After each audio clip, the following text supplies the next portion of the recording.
Hello,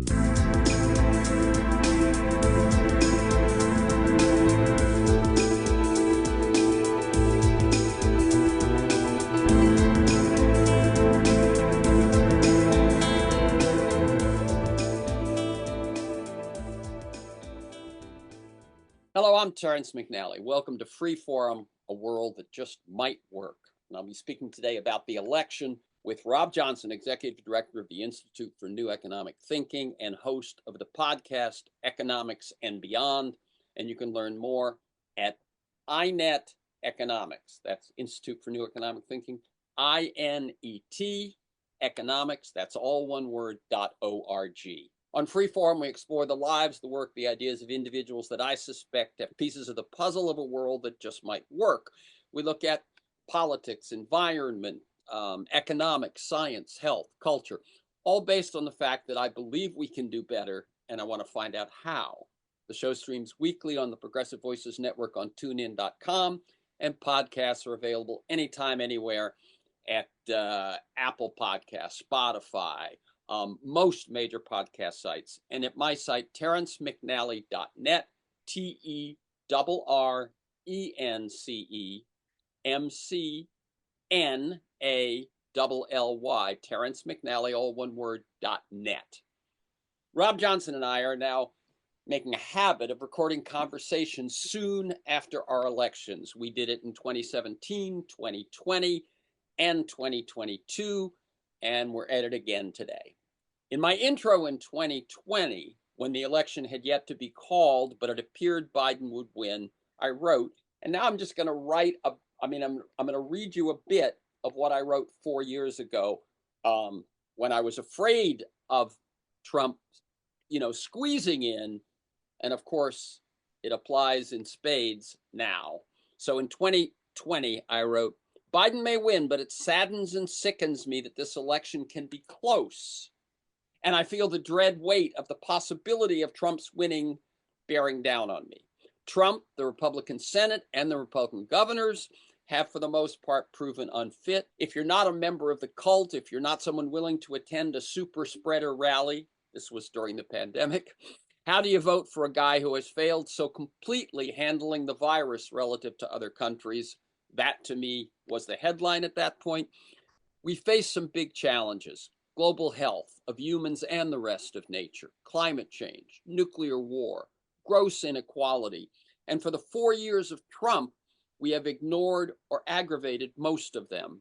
And I find another 4 years almost unthinkable. Wrote this in 2020. We're going to go through some tough times, even just in terms of the pandemic and the economy, but add natural disasters, fires, police brutality, urban unrest, and so on. We need to come together to deal with both these existential crises and these tough times. And if he wins, Trump will continue to drive us apart. We cannot afford that. How do we overcome it?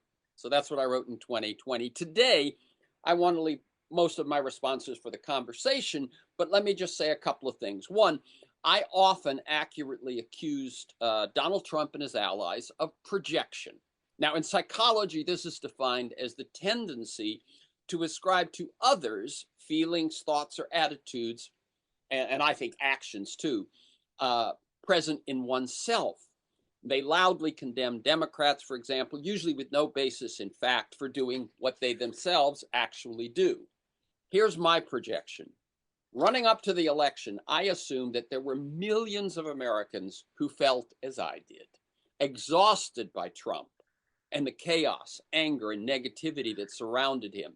I expected that they would leap at the chance to push him from the national stage, and I felt they were given that chance when Kamala Harris replaced Joe Biden as the Democratic candidate, that we would come together to restore some kind of normalcy to our politics and our national consciousness, and I was wrong. I'll say one other thing before I bring Rob in. I spent yesterday preparing for the show. That is, I watched or read or mulled responses to the election, gathering my thoughts. And I suspect that that kept me from feeling just how devastating the news actually is. It was as if I were treating it like the topic of the next episode and not a crushing reality. And this morning, I woke to feel more viscerally the disheartening and deeply sad emotions of realizing Trump's election will go a long way toward defining our daily outlook and our prospects for the future for the next 4 years and beyond. Rob Johnson has an interesting history. He's been a player among the elites who's also a plain-speaking, passionate critic of an economic, financial, and political system that leaves too many behind. He previously served as chief economist of the U.S. Senate Banking Committee, was an executive producer of the Oscar-winning documentary Taxi to the Dark Side. Johnson was a management director at Soros Fund Management, and he's now executive director of the Institute for New Economic Thinking, funded by Soros to encourage and support a rethinking of the fundamentals of economics so that they take into account the role of human behavior, including politics. Welcome again, Rob Johnson, to Freeform, a world that just might work. Thank you, Terrence. Pleasure to be here. And let me tell listeners, we're recording this conversation Thursday, November 7th. So you and I actually haven't spoken since the results, except to kind of get this thing set up. So before we get into details, just how are you? What's it feeling like to you? I got up this morning. I listened to the music of Marvin Gaye, What's Going On? And a little bit later, I turned on the song from the Animals, We Got to Get Out of This Place. It's the last thing we ever do. So I don't feel like my life or my role is to just sit and, throw stones at anybody. I think we got to diagnose what happened, why it happened, and how we can evolve things in a better way than we appear to have been able to do in the last few years.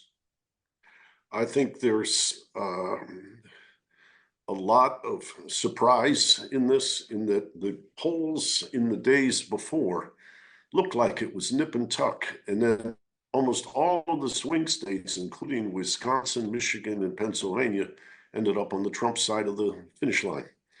And so if you would say to me, what did I see, regardless of, I didn't have a prediction of a winner, but what did I see is something that was a lot more to Trump's side than I anticipated. And I'm trying now to figure out or understand in the surveys and post-voter polls, what was it that tipped the balance in the direction? As many people know, my wife is the chief executive of Planned Parenthood of America, and she was on the road and so forth. But how would I say, in many, many states, I think it was 9 out of 11 states in terms of creating a new way of handling the abortion challenge. That's right, opening up and protecting the rights of women. Right, and they got over 50% in 10 of the 11 states, I believe, not South Dakota, but they got, how would I say, 57 in Florida, where it had to be 60 in order to change the rules. Right. It didn't win, but it got more than a majority. Yeah, well, we saw women turning out, and we saw that issue carrying some weight. And yet there's this, I guess maybe it's because of my training, but there's this haunting sense that the underlying economy, the one where medical products, medical services, elder care are very expensive, where education, childcare is very expensive, and the continuing education for young people has become enormously expensive. And I think that, like, if you take the Economic Policy Institute of Washington, which many years I served on their board, they put out studies which show that since 1985, almost 80% of Americans are not better off, maybe worse off, either worse off or equal. And a very, very small segment of America has, how I say, pulled in almost all of the gains. What's problematic, by the way, just for anyone who didn't notice the number, that's since 85. Yeah, the last 40 years. It's coming up on 40 years. It's 39 plus right now. Yeah. And so you're sitting there saying, what's the promise? What's the delivery? It's not there for 80% of people. Some may think that the Trump pathway to restructuring things from where we are is the better pathway. But a lot of people felt that the Democrats were like avoidant and too, what I'll call self-justifying, rather than looking at the things that haven't been done. And particularly with regard to the inflation of things like food in city areas and so forth, there's just a feeling like, if you will, the last 4 years, which everybody thought was going to be a relief, thought it was going to be better vis-a-vis handling pandemic issues, but it's some of the pressures at the end with higher interest rates, which, how would I put it? If you're wealthy, higher interest rates make you more money. That's right. But if you're renting or whatever, your rent probably goes up because the mortgage for your landlord goes up. So you could feel like, I'm not saying it was a hard smackdown, but you're not feeling progress. You're not feeling promise or whatever coming from the Democratic side.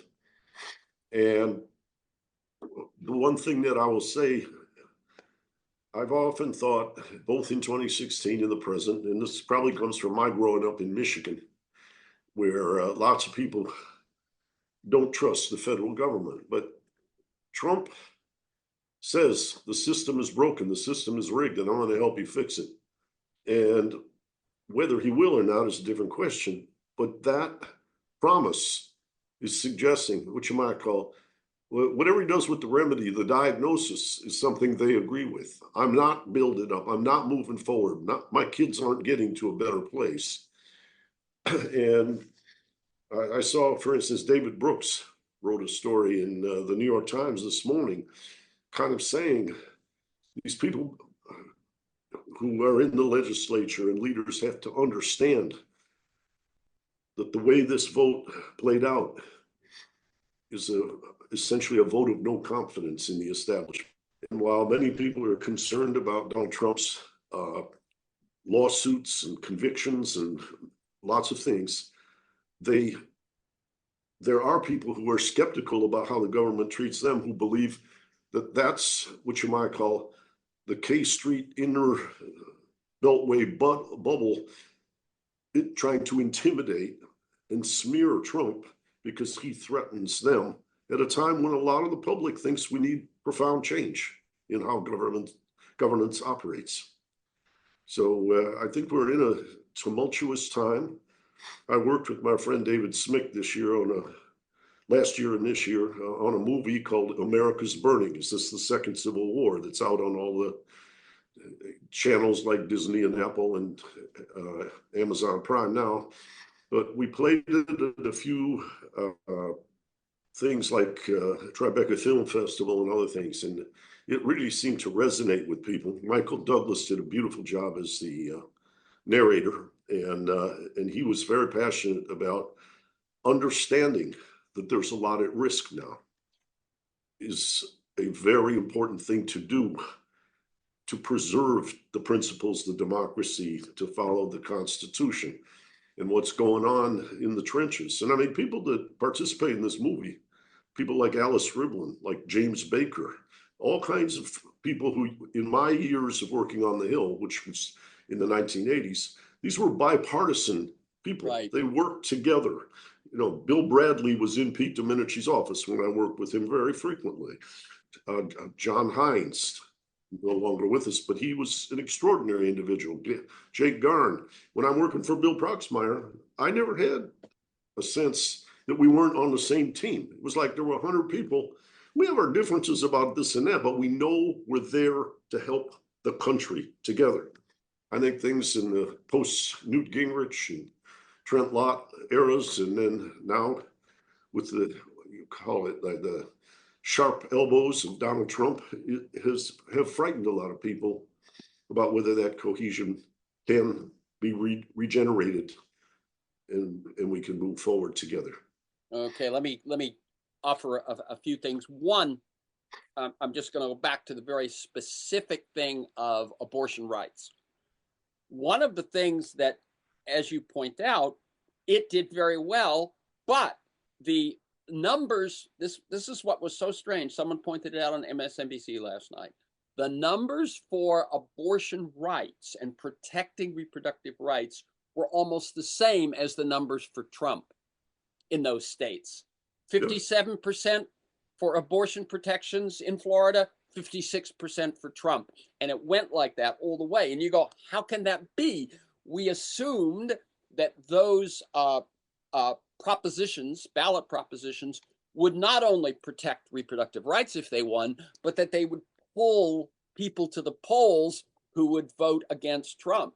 Yeah. And I saw one woman who's in the reproductive rights field, and I did not catch her name, but she put forth an interesting theory, Rob, which was that if they could vote for reproductive rights on the ballot proposition, that gave them permission to vote for Trump on the price of gas. Isn't that interesting? I've already protected. No. I know I've done my bit for that and for my daughter and for my friends, and now I can do what my husband is doing. And in other words, it wasn't intertwined with who you chose for president. It was a separate pathway. And as she pointed out, maybe even made it easier. Like if it hadn't been on the ballot, I can't vote for Trump. He might bring, he might do worse things on abortion. But, I've taken care of abortion. Now I can vote for Trump. It's a pretty wild thought. Yeah, well, what concerns many people is that the Supreme Court's majority or balance between Democrats and Republicans, et cetera, will be affected by who was going to win the presidency. And that will in turn affect how the courts rule on abortion issues. So I don't think they're quite as separable as the people who chose Trump plus pro. Right. Oh, exactly. In other words, certainly another contention is that Alito and Thomas will both retire. They're in their 70s. Roberts turns 70 very soon. The three of them could retire and be replaced by younger, just as radically right justices that will be with us forever. And the federal courts that we've seen have now, when you can go judge hunting, right, Rob? People can find a Kazmierek in Texas and this one, so Trump will now get 4 more years worth of federal judges who will be, as I said, cherry-picked for certain decisions, and then they'll go up to Supreme Court, for which he may be able to appoint 2 or 3 new justices. And so, whatever we think, whatever young people think, they may face this for 3 decades. And I think you are right that the notion of the Supreme Court being on the ballot was not. I didn't see it anywhere. It just wasn't prominently put out there. But let me say one other thing in terms of this, which is that in 2016, and this is just to put kind of an exclamation point on the whole conversation. In 2016 and 2020, we could comfort ourselves while being furious at minority rule. It was only the Electoral College. Had they, right? Hillary won, Biden, not this time. He won the popular vote. I mean, it's a very, to me, actually, it's a difference of a few million, but to me, that makes a big difference. That it wasn't a fluke of a weakness in the Constitution in this case. It was the electorate. And it's the second time since 1980 that a Republican has actually won the popular vote. In his re-election, George W. Bush in '84 beat John Kerry. Right. And then the next time was this one. That's right. I have, in all my minority rule rants, I have always mentioned that point, that they've held the presidency for 12 years, even though they only won 1 election by the popular vote. This one is the other way. This is, as you say, the second time since 1980. And let me, I mean, there's a lot of things I want to jump on. One is this, and how much it worries you. My feeling was that in 2016, Trump was a wild card. And if he was working for anybody, it was Steve Bannon and his view of change and his view of tear it all down, blow it all up. And it's a populist. Bannon is definitely a populist, a sort of almost an anarchistic populist, but a populist. I feel that this time around, Bannon's on the team, but he's working for billionaires. Trump is the chosen demagogue of Peter Thiel and Elon Musk and a whole bunch of those folks. And to me, that is much more dangerous. My sense is that there are billionaires in both parties. Oh, there are. And so I don't know how to say, make some billionaires super powerful relative to others. Obviously, we've evolved in the aftermath of Citizens United to a place where big, deep pockets matters. You can't, if you had an American government where we had the media, radio, television, etc., set aside public service announcement space for every candidate, whether local elections or federal. And if you had it paid for by the federal government, meaning the taxpayer, they wouldn't be selling so much policy, and they wouldn't be, and you'd probably want to put limits on what each person could give. I mean, somebody told me, I met with a Canadian friend of mine the other day, and she said to me, you know how much a Canadian can give, what the maximum is? And I said, no. She said, 1,700 Canadian dollars is the largest donation you can make to a campaign. Wow. And so the idea of unmitigated money politics is what some people, I know David Sirota just made a wonderful podcast series called The Master Plan about the Powell Memo and the Citizens United and many other facets of money politics. And he and Alex Gibney made a Audible book that's free. I think it's 5 hours, 5 parts, and it's called Meltdown. And the meltdown is not the meltdown of the financial markets, it's the meltdown in confidence in government. And what I experienced was when I was working with teams in Michigan on the Detroit bankruptcy. Wall Street gets bailed out, but we don't. All these kind of feelings like Michigan was being left behind. What I'm seeing is a distrust where they think both parties are beholden to big, deep pocket donors and don't think about the ramifications for us. Yeah. Meaning, I mean, the person that kind of broke that mold, well, there are two people, Elizabeth Warren and Bernie Sanders. Exactly. Kind of broke that mold, but then you got to be careful. If you don't change the rules before they run for office, the role of money plays its prior role and you don't win. Yeah. So a lot of people might agree with someone like Bernie, but they're not willing to make him the candidate because he won't get any money, and then you can't, how they say, touch the heart of many of the voters. So you're saying so within the party there will be some that look, on the one hand, he's got the best winning argument, but on the other hand, he's not going to get the funding. We're going to need to compete. Exactly. Yeah. And, no, I thought Bernie would have won in 2016, and that would have probably been the end of Trump. Well, that's my feeling. This is what's interesting to me is in 2016, for instance, I was in Detroit working on a conference for my INET, and I went to a game it was television, watched Game 7 of the World Series.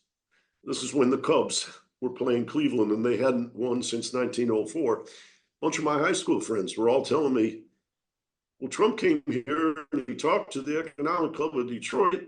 And when he did, he said, the big three automakers should be ashamed. They've lost so many jobs in this state. You should be mad at them. And they all walked out. These are guys all have master's degrees, CPAs, law degrees, MBAs. And they said, man, nobody's ever talked to us about what the state really needs. And I guess what I'm taking, by taking you to Michigan, I remember reading that Steve Bannon said why he got inspired to work with Trump was because his father had worked on like a phone pole repairman with AT&T. And when he retired, his pension was wiped out by the great financial crisis. And so the idea that Trump was saying the system is broken and so forth, a lot of these people were in distress and they felt like he was what you might call at least acknowledging the pain they were in. And on that baseball game, he had an ad where he showed Hillary with people from Goldman Sachs, Hillary with Xi Jinping, Hillary with George Soros and others. And it said, the only people strong enough to repair this country are the American people. Please join me. And a lot of people felt like he's the first one that broke away from affirming a system that they thought was failing. Well, see, I don't think that's fair because I think Bernie did the same. Oh yeah, no, I mean in the presidential finals. Oh, made it to the finals. Yes. Yeah, in other words, in 2016, there were two candidates drawing crowds of 20,000, Trump and Bernie. Both of them were. I mean, Bernie started every speech. I don't know if he still does, but back then, the system is rigged. Yep. We need campaign finance reform. That was the foundation of everything he said. But you're saying because the party didn't think they'd be able to raise enough money, he couldn't get in, and so it went to Trump. Well, they didn't take a bet on it, and maybe the reason they could bet on Trump on the other side is he had deep enough pockets he could pay for some stuff himself. That's right. I don't know. I wasn't involved in the. Well, the other thing is he knocked off everyone in the primaries. I mean, he just did. Yeah. And there are probably folks on the left who could still relitigate whether Bernie got shafted in the Democratic Party, but we don't have time to relitigate that one today. I jumped into the abortion reproductive rights piece of what you had said, and I just want to say anyone who listens to this show knows that I share your perspective that the problem is inequality. And as you have pointed out for quite a while, you point out that it is both economic inequality, those statistics that you said that since 1985, people have been slipping while the 1% or the 1/10 of 1% have been expanding obscenely. But you also say that there is an inequality of representation, and that goes back to the money and politics, which we've been discussing. Mm-hmm. And I absolutely, as you know, agree that those are the sources of our problems, which show up in an election like Tuesday's. But let me say, let's talk a little bit, because we're trying to figure out what happened. And one of the things that I think is a fascinating perspective is that because Trump attacks all institutions, most obviously the rule of law, but then alliances, NATO, and all sorts of other, and we know what I'm talking about. Mm-hmm. It put the Democrats, because they care about society working, in the role of defending the institutions. Yes. And the Democrats, certainly the left part, the progressive part, that's not their role. Their role is attacking those institutions, not the way Trump does, but for falling short, for letting people down. And there's a weird jujitsu that happened, which I don't think was Trump ever planning it, or Bannon or anybody, but that by his wholesale attack on institutions, he made the Democrats the establishment and then could run against Harris as the establishment. Yes. And the idea that the Democrats didn't take the risk, going back to Bernie, of putting the rebel on stage. Yeah. No, after he had beaten, in Michigan, Bernie had beaten Hillary in the primary.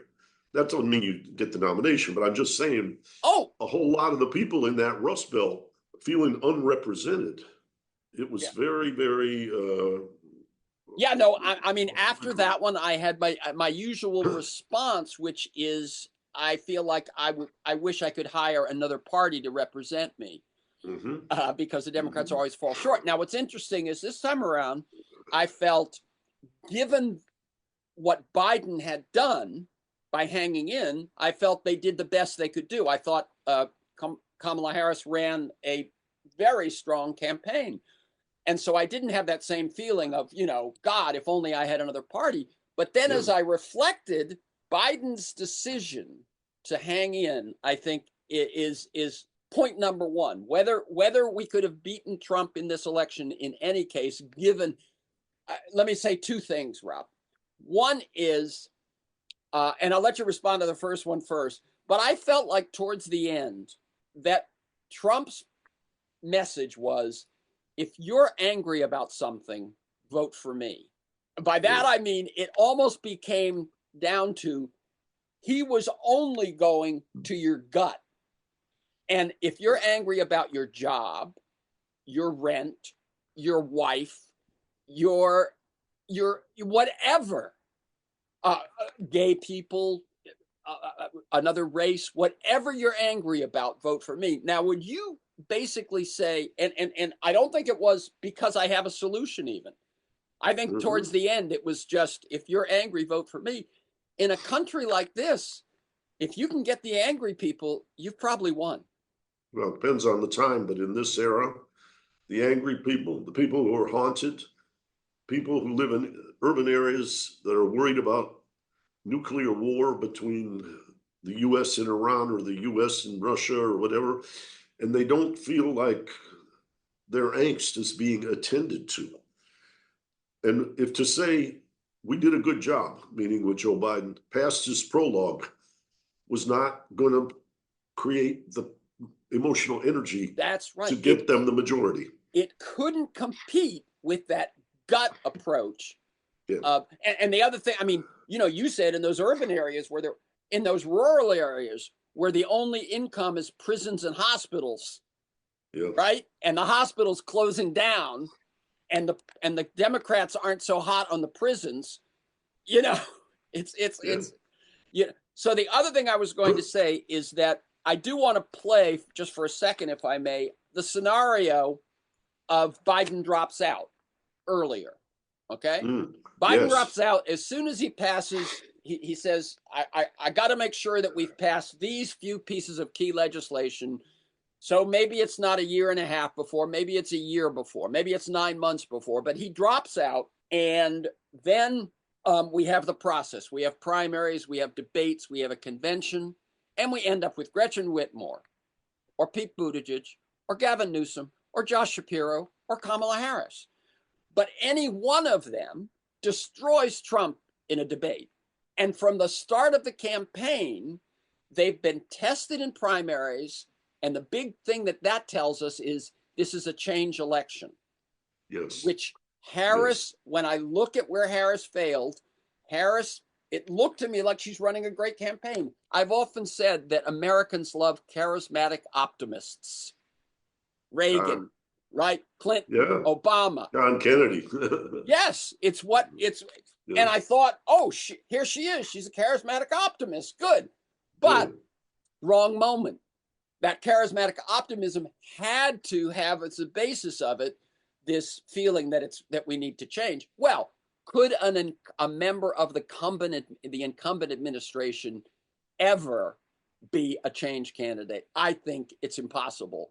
And so I think that would have come out in the primaries and the debates, and she wouldn't have probably been, not because she didn't run a wonderful. So any one of those others, and you probably might have to kick out Pete too because of his in the administration. But so, and if it's Whitmer or Shapiro, they're Midwesterners.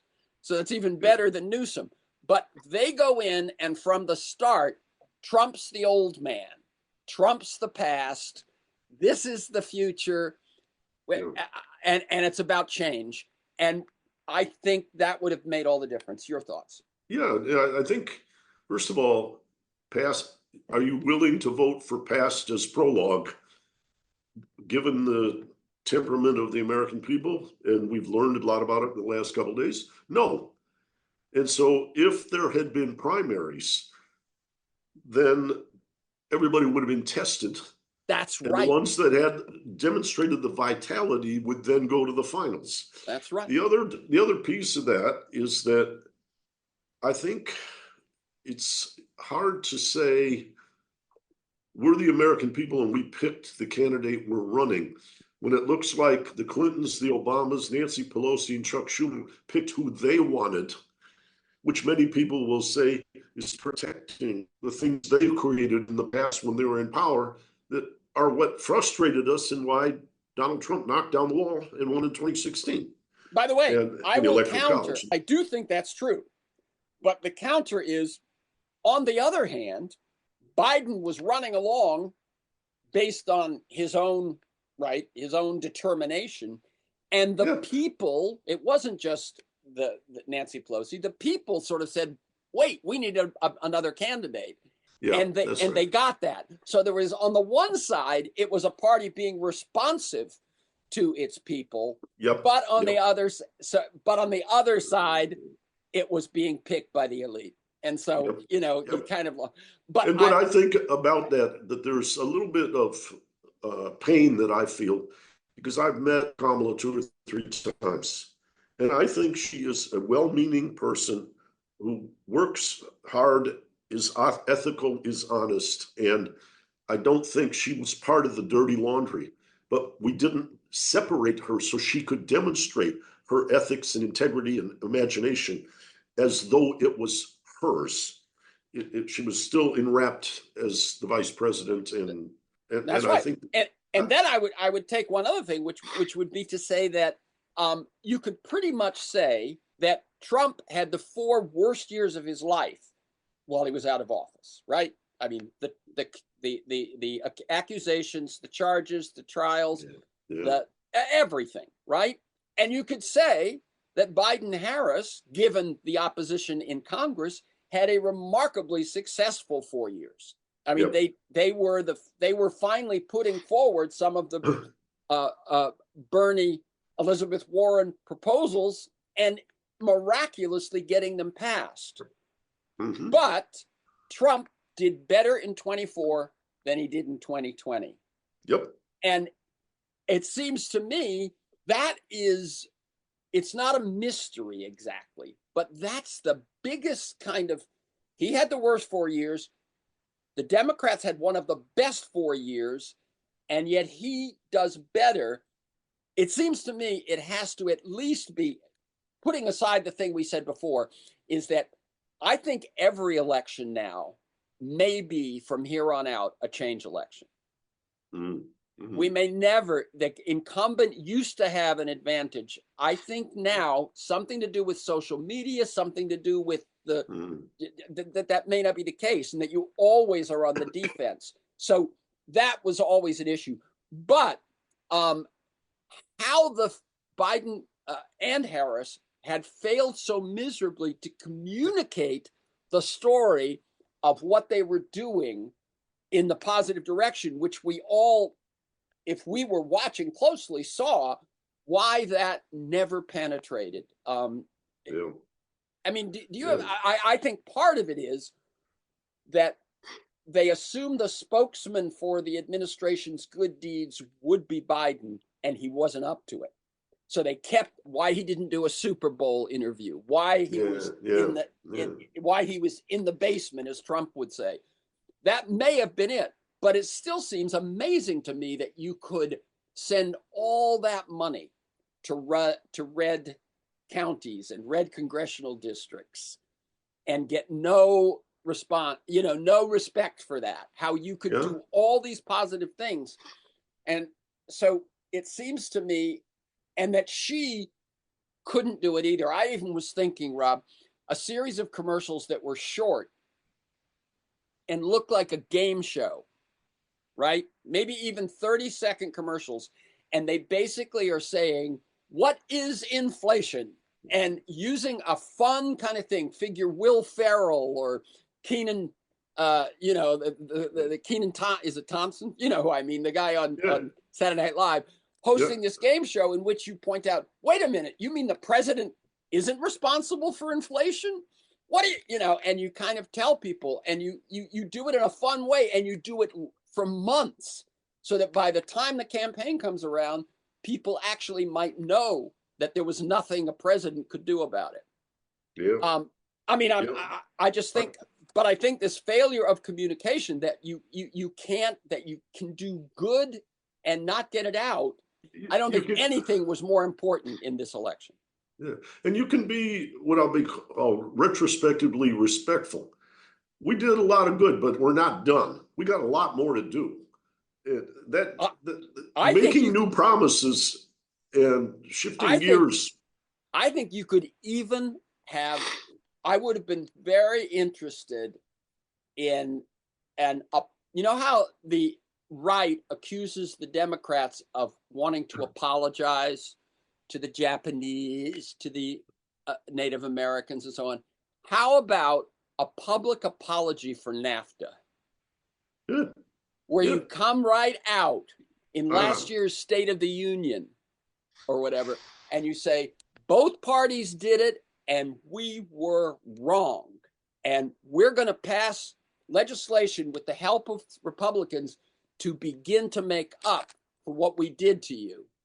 yeah, I mean, that yeah, framing for the Infrastructure Act and the Inflation Reduction Act would have been something. yeah. Well, one of my friends from Detroit said to me, all these billionaires keep their money offshore, and then they tell us we can't afford school systems and we can't afford community colleges for retraining people who've lost their jobs. Now, how do you reconcile that? And how would I say? They asked me because I've worked in Washington, but I don't have an answer in the sense that they we didn't take care of it. But I once had a Chinese leader say, this was just after Trump was elected, Trump's demonizing us, and we may not do everything right. I'm not playing I'm an angel. And he said, but Robert, you got to understand something.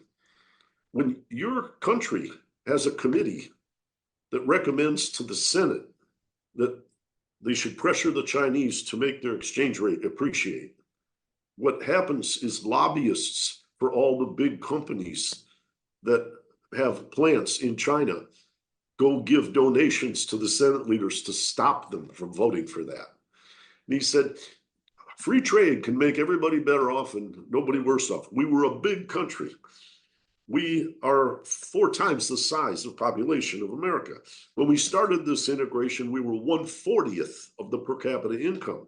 Yes, there was going to be stress, but what economists will tell you is free trade can make everybody better off, nobody worse off, but it requires large amounts of transformational assistance, and America didn't do that. Yeah, and they could have.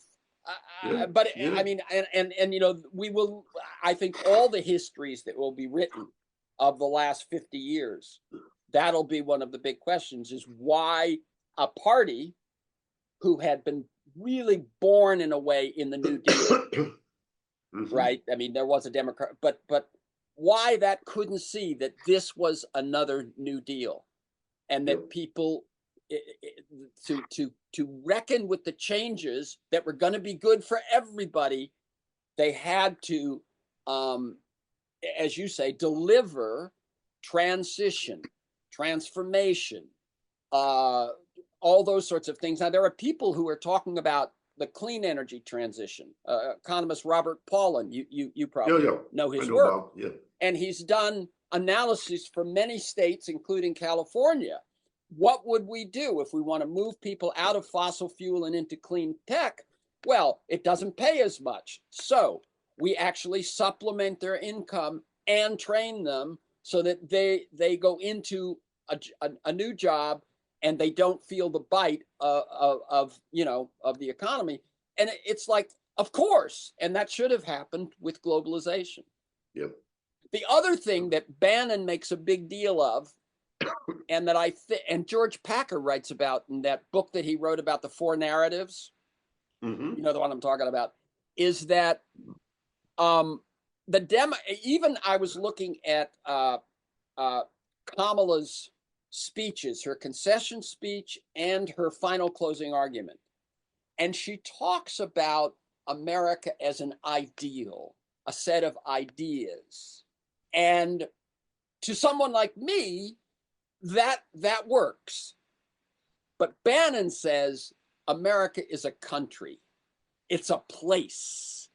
It's the town you grew up in. It's, you know what I'm saying? Yeah, It's not something like airy fairy like an ideal. It's that, but it's also, and that the Democrats and a lot of the academics and so on miss that. Mm-hmm. You, by the way, so often refer to your Detroit upbringing and your Detroit friends. I feel like you actually have that sense that it's not just a bunch of ideals. Yeah, well, how would I say? I was aghast as a child seeing the stress Michigan was going through, particularly the Detroit metropolitan area, seeing friends of my parents, occasionally suicidal, often alcoholic, and wondering why, as a country, there wasn't pain alleviation coming in their direction. And I remember my parents were both what I'll call moderate Republicans, kind of Gerald Ford type Republicans. Sure. And I remember when they were working in philanthropic things in the city and so forth, they were complaining that the real estate developers were dealing with HEW to build luxury apartments on the Detroit River for the wealthy rather than taking care of the poor. And that's why you couldn't be a Democrat. This was during Lyndon Johnson's administration.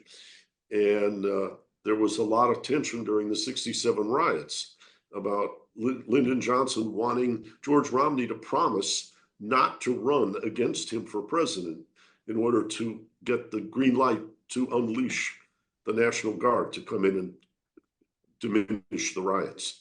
And so there were things going on continuously in a very, very contentious community. And how would I say, the joke I always tell is when I went to college, the first time I went to an economics course, the teacher was saying, well, and then you have this equilibrium, and then you have that equilibrium. And I raised my hand. I wasn't trying to be the smart aleck, but I said, isn't that like a fantasy of assuming a happy ending? I've never seen an equilibrium in the community where I grew up. And he ended up taking me out to lunch, and we made peace in the days afterwards. He was a good mentor. But nonetheless, I feel like we are now in the kind of tumult that led to Marvin Gaye's music, or Diana Ross asking you to reach out and touch somebody's hand, make this world a better place. Well, if you're you shifting can. into where I want to go. And We've got basically 9 minutes left. I'm sure you've been thinking, talking to your friends, talking to your wife. What is surfacing as to how we move forward? To me, it feels different than 2016, 2017. It feels worse. As I said, he now has a certain set of billionaires behind him. He's not going to make some of the mistakes he made in terms of trusting people. He doesn't feel like he needs the establishment anymore, like a Mike Pence. What are people feeling is how we move forward? And what are you thinking and feeling? well, I think I don't, as you and I are talking, it doesn't look like, but people have been hoping that the House of Representatives would have a Democratic majority. And so that there would be a way of, we might call stalling the system. Obviously, you've got all kinds of procedures in the Senate that require 60 votes. And it may be that but blocking what they want to do isn't doing something we want to have done. Those are different things. Playing defense for another 4 years is not going to win 4 years from now. A couple of my very good friends who work in politics have said because Trump doesn't need to do things for a re-election, because this is his second term, he probably won't do that. But the question is, what can he do to create a great legacy, as though he was a bellwether of transformation? A pivot point, yes. Yeah, but who will influence what he chooses, and these questions of distribution, of how broad are the beneficiaries? Most of the people that I know that are a little bit positive, I would say right now, are feeling that one of the places he's going to make a difference is settling things in Gaza and the Ukraine and reducing the risk of nuclear war, but also the need to spend all the money on the defense budget when there are many other things like elder care as the baby boom is aging out. Young people are going to be the smallest tax base relative to their parents, with elder care that costs twice what it costs in the other OECD, the other advanced countries. And they're going to be in a dilemma. The dilemma is, I want to take care of my children for the future, but I want to say thank you to my parents. How are they going to cut that pie? So there's a lot of stress there, and I do think that Trump could have the potential to make some positive gestures Really? for the collective good. I don't think he's going to be what you might call solely a servant of plutocracy, because he doesn't Interesting. need to raise more money No, for that's next true. time. That's right. And And he won't need it for his legal bills because all the cases are going to go away. that's what I'm hearing too. But I think the point is, he probably aspires to greatness, and there may be some people, some of the moderate Republicans who I've worked with, who will try to show him what that looks like vis-a-vis certain parts of the economy. I wouldn't throw that out the door. I'm not saying it's going to happen. I'm not putting any money on the line here. I'm saying that's the kind of scenario that he may be somewhat surprising. On the other hand, as we talked about, I don't see him creating a different type of Supreme Court. And I don't. Yeah. So I think we got a lot of stress and a lot of unresolved things relating to health, food. What you were describing as like positive redistribution, I don't see any of that in Project 2025. No. So your hope for that is that that's the playbook for certain things, but that he has some. I mean, my intuition is he wasn't the establishment Republican that they put up on the podium. That's right. There's a little rebel energy in there. And I don't know if we can channel it or influence it. I'm not talking about you and me. I'm saying the whole collective process. But I do think, how would I say, he's going to want to be viewed as a great legendary president, like FDR is, or a handful of others. And maybe that's an ego dream, but it might create a little propulsion for him to do something that surprises us in a positive way for the coherence and well-being of the public. Wow. I gotta say I hadn't gotten there yet. I sort of saw scorched earth, right? And working at the behest of the most right-wing billionaires. But maybe. The other side of it is, I think that his demonization of China in the past has been quite exaggerated relative to what I'll call the risk of conflict reality or what have you. And I would like to see, I watched Janet Yellen, the Treasury Secretary, do a number of meetings in this year, in April and recently, with the Chinese on the vision of what's a constructive win-win architecture look like. And I sensed that some of the Chinese leaders were quite impressed with what she was putting on the table. They'd like to go into that more peaceful direction. I heard yesterday on NPR, one show had quotes from someone in China, someone in Russia, their reaction to it. And I was surprised to hear win-win in the statement from China. And so for you to say that, and that's what Yellen was selling, that's hopeful. I, by the way, have always hoped for that. A thing that I always go back to, I mentioned it in the introduction.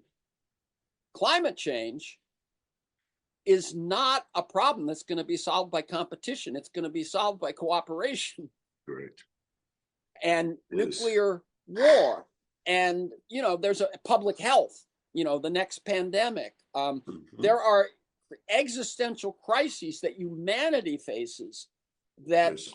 has to come above this. And, you know, wouldn't that be wild? I mean, I think what you're sort of saying, which, as I said, I hadn't gotten to yet, is that he isn't running for re-election. He's already made history. What does he want history to say about him? Right. And that may, you know, that would be an avenue toward surprises in the positive direction. Yeah, I think you may see some efforts. I've seen people who are right of center on small nuclear reactor plants installed in the Appalachian area where you can't sell coal anymore, but the distribution networks of electrical, how do I say, energy are still there. So you could plug in the production, provided these are safe. I think you'll see some of that. And then those huge servers that are driving AI and crypto could be located in Appalachia. Yes, and a revival of that region, that's a potential. I think there's a lot that people are not addressing about the dangers of water with global warming. Just like we just saw, the Hurricane Milton was said to be so vicious because of the rising in the ocean temperatures. I'm not a meteorologist, so I can't say I know that, but I've been reading about it. But you also, you know, the ice, whether up in the Arctic or down the Antarctic, melting. You got a lot of coastal communities that are thinking about having to build very big seawalls, including Miami, Florida. So I think there's a whole lot of challenges on the horizon. And I hope that we don't get into this, what I'll call money politics can block everything. And we try to rise above for the common good. But I don't, that it involves courageous media to scrutinize things. It involves courageous experts who don't want to offend wealthy people because they work at universities that depend upon their endowment. Much more than they ever used to. Right. And then we have the elected officials who are always fearful if they attack these huge, you know, sources of profitability for the common good, they're going to get flushed down by a fierce campaign against them. I think the role of money in politics. My Bob Dylan song, "One Too Many Mornings." Yeah. Well, I say the INET song is "Three Too Many Markets." The market for experts, the market for politicians' survival, and the market for media scrutiny make it questionable whether we have properly embedded capitalism in a democracy in such way that it will do things for the common good. These are challenges. We got to leave it at that. But okay. I had not necessarily even imagined we'd end on a somewhat positive note. So, again, Rob Johnson is Executive Director of the Institute for New Economic Thinking and host of the podcast Economics and Beyond. You can learn more at ineteconomics.org. That's INET, I-N-E-T, for Institute of New Economic Thinking. INET Economics, all one word, .org. For this conversation, many other interviews, articles. To join me in pursuit of a world that just might work, go to terrencemcnally.net, TERRENCEMCNALLY.net, or a world that just might work.com. They're the same website. If you want to get my weekly email telling you who's going to be on, what we're going to talk about, and usually links to 10 or 15 articles to flesh out the conversation, email me at TEMcNally, TEMCNALLY, at mac.com, and sign up there. And you can also subscribe and listen to the Freeform podcast, as I said, on all of those podcast sites. You'll find years there. Michael Lewis, Jeremy Scahill, Naomi Klein, Robert Reich, Van Jones, Doris Kearns Goodwin. You can follow me on Twitter at McNally Terrence. Thanks to Kiana Williams in production, George Vasilopoulos at Progressive Voices, and most of all, you, my listeners, please share this podcast widely. And finally, Rob Johnson, keep up your good work. Yeah, you too. Thank you very much for today. This was a nice opportunity and a difficult time. Let's all work together. Absolutely. Thanks, man. Thank you.